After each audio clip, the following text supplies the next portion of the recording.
When industrial fabricators build massive pressure vessels or containment structures, the primary challenge is joining incredibly thick metal plates. The standard approach is the multi-pass wide V-groove. To reach the root, plates are beveled at a 60-degree angle. But as thickness increases, the groove volume flares exponentially, creating an opening of 50 millimeters at the surface cap. Every cubic millimeter of that opening has to be filled with molten weld metal. You end up burning through massive quantities of filler wire and hundreds of hours of arc-on labor time just to bridge empty space. While the wide V-groove is reliable, once plate thickness crosses the 30-millimeter threshold, all that required fill volume becomes a severe economic liability. That waste is exactly what narrow gap welding was engineered to eliminate. Instead of a wide V, narrow gap uses parallel sidewalls, keeping the gap 8 to 16 millimeters wide. This parallel width cuts required filler volume and arc-on time, driving an 80% reduction in material and labor. So if narrowing the gap saves that much on consumables and time, why hasn't every fabrication shop on Earth abandoned the V-groove? Because solving a geometry problem creates a serious engineering problem. You are trading your consumable costs for extreme precision requirements. The first thing you notice when switching processes is that standard consumable estimates no longer work. Procurement has to completely recalculate based on the strict parallel geometry, drastically lowering their orders. That reduction in molten metal creates a vital secondary benefit: much lower cumulative heat input into the base material.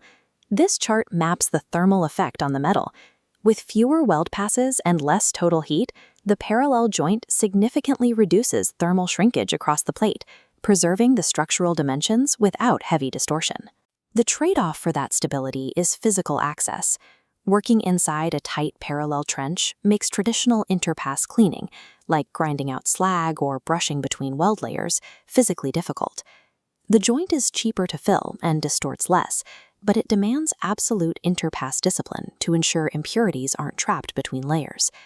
Then there is the logistical hurdle. A standard manual welding torch cannot physically fit deep inside an 8-millimeter gap. To reach the root without grounding out against the sidewalls, the process requires extremely slender, specialized torch and wire delivery heads. Because the gap is too narrow for a welder to manually weave the puddle, the machine takes over. It uses mechanical or electromagnetic arc oscillation to sweep the arc left and right, ensuring it melts into both opposing walls.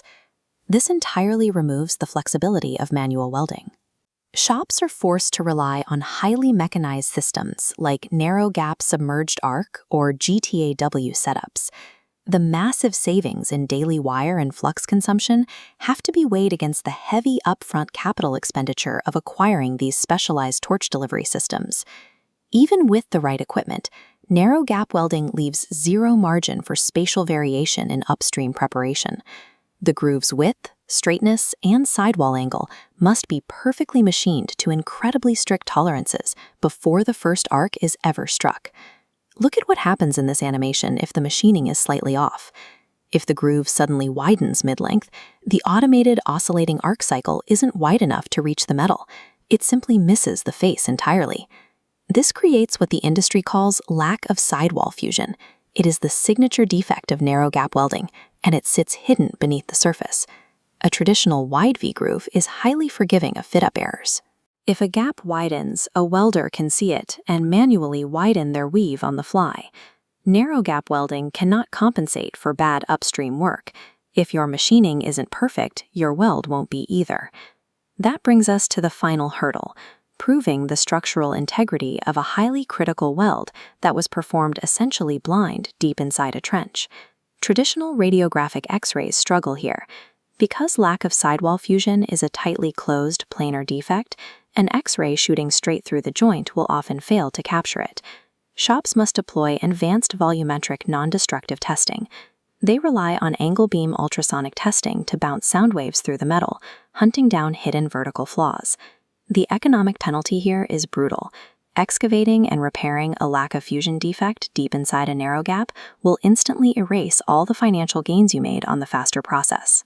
Before a facility attempts to speed up their production with this process, their quality assurance and ultrasonic inspection capabilities must be operating at an equally high level.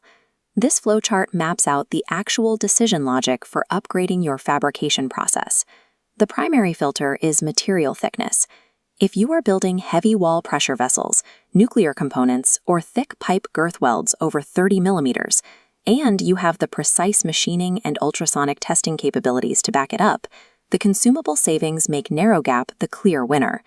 However, for general fabricators working below 25 millimeters, or shops relying on manual fit-ups and standard X-ray inspection, the traditional multi-pass V-groove remains the correct economic choice.